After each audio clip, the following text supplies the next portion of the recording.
Airport पे घुसने नहीं दिया गया, आप श्रद्धांजलि देने पहुंचे थे, क्या हुआ पूरी घटना बताइएगा। अच्छा एक बात बताइए, इतनी छोटी बातों को बड़ी बात क्यों बनाते हैं आप?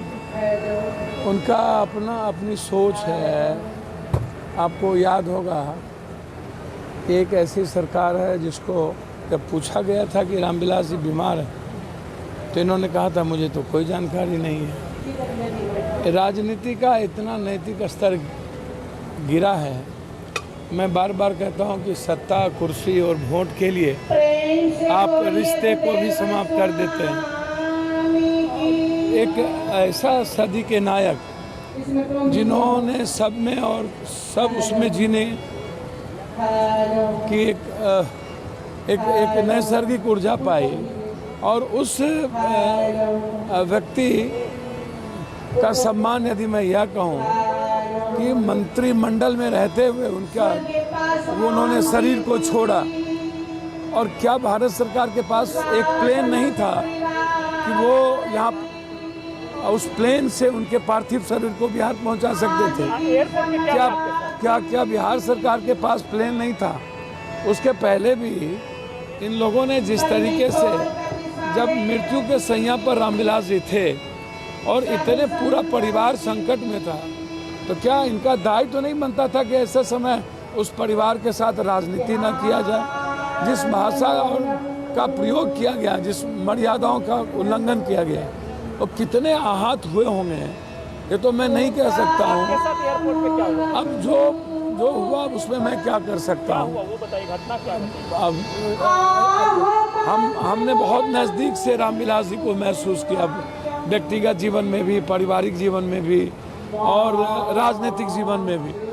अब उस व्यक्ति को जिनसे मैंने बहुत कुछ सीखा, जाना, महसूस किया, अब उनके दर्शन के लिए भी राजनीति हो, जिस तरीके से गेट पर घंटों खड़े रहे और जाने से मनाही कर दी गई, तो मुझे लगा कि बाहर रहकर ही मैं उनका दर्शन कर लूं, लेकिन अंत में मुझे वापस लौटना पड़ा उनके घरों पर। मुझे लगता है कि इस सरकार का चेहरा भीतर काला नहीं, इसका सब कुछ काला है। और ये सरकार जिस तरीके से लगातार दिखावे का काम तो करती है, लेकिन हर बातों में राजनीति का तो सामने रखती है, ये बहुत गलत है।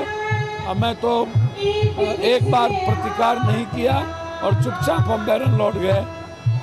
अपनों से मिलने के लिए वीआईपी बनने की कोई ज़रूरत नहीं है, अन्ना मैं तो चुपचाप गया था और वीआईपी बन कर के मिलने का कोई औचित नहीं है। 2 घंटे से मैं यहाँ नीचे बैठा हूँ, तो ये मैं महसूस किया हूँ, जितनी पीड़ा और जितना दर्द हुआ है वो अंदाज़ा आप नहीं कर सकते हैं।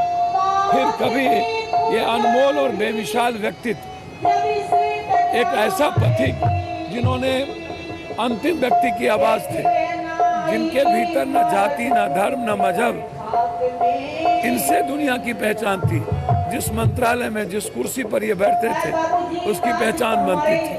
और उस व्यक्ति के साथ भी जो व्यवहार हुआ, वो शायद इसका जवाब बिहार देगा।